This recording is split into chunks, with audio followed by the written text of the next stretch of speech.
So we are going to solve rational equations. The first thing we do is get rid of our fractions. We do this by finding the least common denominator. To find the least common denominator, you need to make sure you have the factors present from each one of your denominators, but you don't want to have any excess factors. So to find the least common denominator, start by factoring each one of your denominators. The only denominator that is factorable is the last one, which is y squared minus 49, and it will factor into y minus 7 and y plus 7. So for your least common denominator, start with your first denominator and make sure you have all of the factors that belong to your first denominator. When you move to your second denominator, see if there are any factors that are different from that of denominator 1. And you do, you also have a y. And then when you go to your third denominator, see if there's anything different from the first two.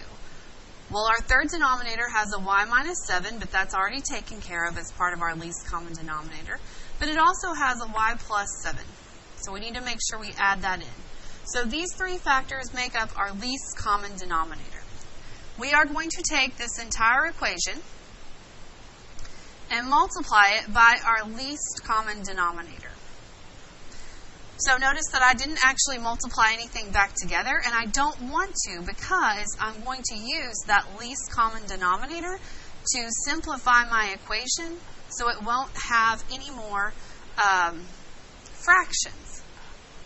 And I'm also going to leave any denominators that I've factored written as factored so it'll be easy to simplify my equations.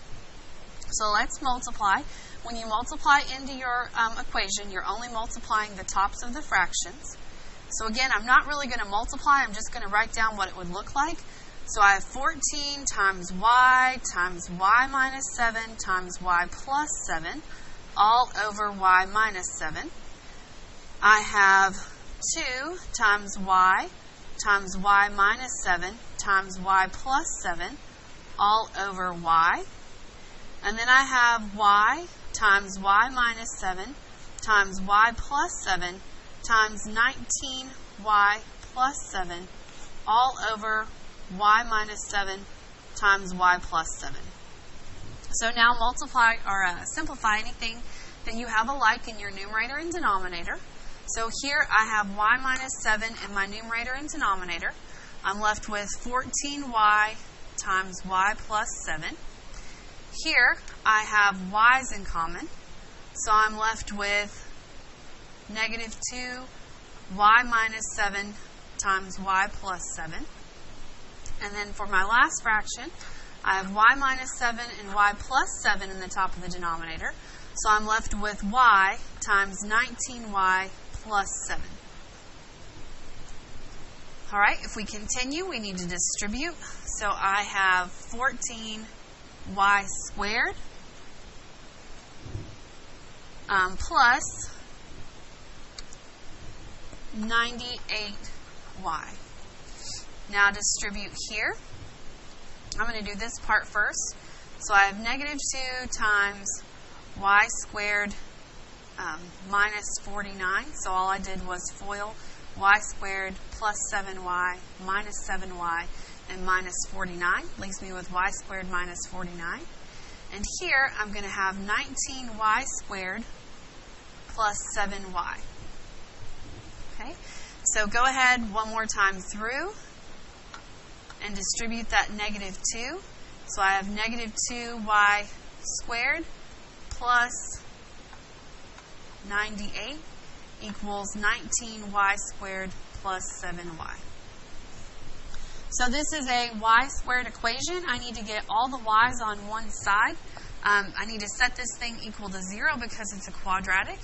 So I have 14y minus 2y, and then if I move the 19y over, I'll end up with negative 7y squared.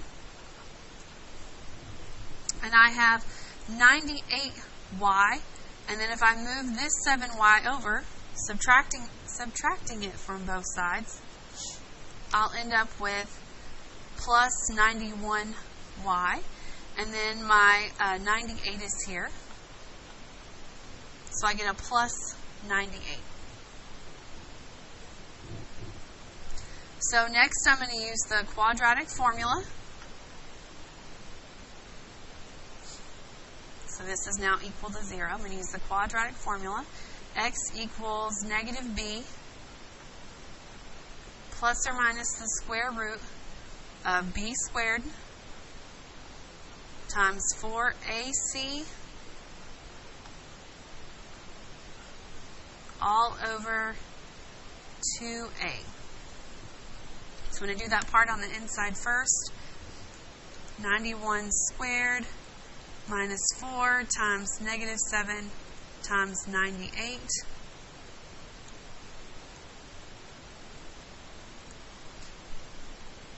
And then I'm going to see if I can square root it. And I could. So this is x equals negative 91 plus or minus 105 over negative 14. And then I'm going to work on each one of these individually. Negative 91 plus 105 divided by negative 14. So I get a negative 1. And 91 minus 105 divided by negative 14. And I get a solution of 14. The last thing we need to do is look at these answers and make sure they don't cause a problem for us in our denominator. And if you look back, if I plugged in negative 1 or 14 into the denominators, it wouldn't make either one of my denominators equal to 0, so I can use both of those solutions.